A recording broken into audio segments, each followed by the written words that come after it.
mag-harvest tayo kasi mga red na para ma-freezer ko na sila. Ito mga lalabs. Ang ating turmeric. Malaki na siya. So i-harvest natin itong mga sili at saka meron ako mga bell pepper. Yan. May mga bell pepper ako dito. I-harvest natin. Yan. Yung talong naubos na siya. So, harvest tayo.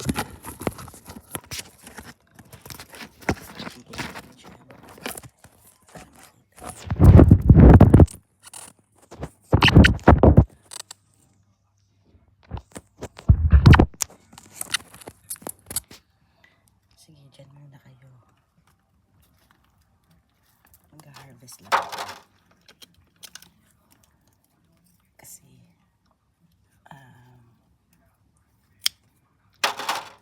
kunin natin yung mga red na.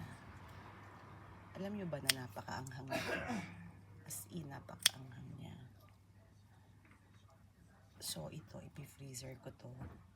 Ito ang supply ko for 1 year. 1 year ko na itong gagamitin. So, hindi na ako bumibili. Kaya, yan ang ginagawa ko every year pag summer. Mag-aano ako.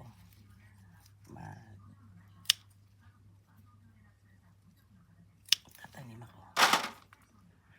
Yan. Yung iba, hindi ko pa kinukuha kasi ano pa siya, hindi pa siya ganong kared. Pagka masyadong mared, masarap. Maanghang na siya talaga. Masarap niyang gawing sausawan. Yan. So, ipapared pa natin ng mas bonggang-bongga yung iba.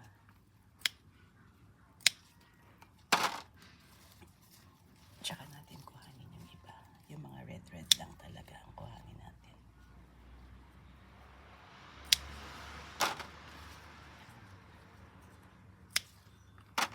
Ang dami. Ay naku, ang dami.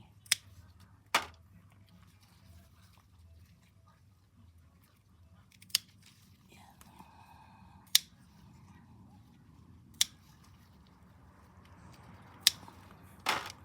Ayan guys. O diba? Ang dami kong sili. So kuhanin naman natin ngayon yung mga bell pepper natin. Ayan nakakainis siya yung parang, nakikita niyo yan? Yung parang surot. Yan ang sumisira ng halaman. Kaya lang, ayoko naman what do you call that? Ayoko naman ng para sa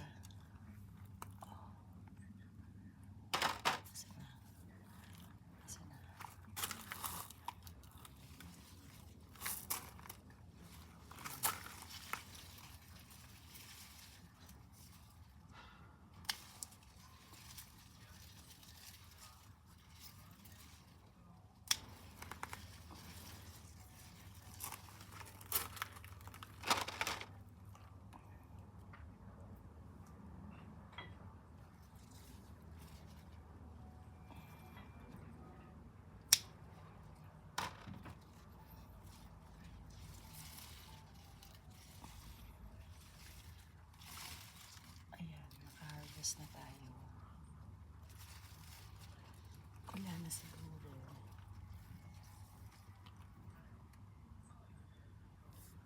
So, ayan ang ating harvest for today. Ayan. O, diba? Ang dami. O, saan ka pa? Hindi ka na magbabay. So, guys, thank you for watching. Although, paputol-putol ang aking vlog. Thank you.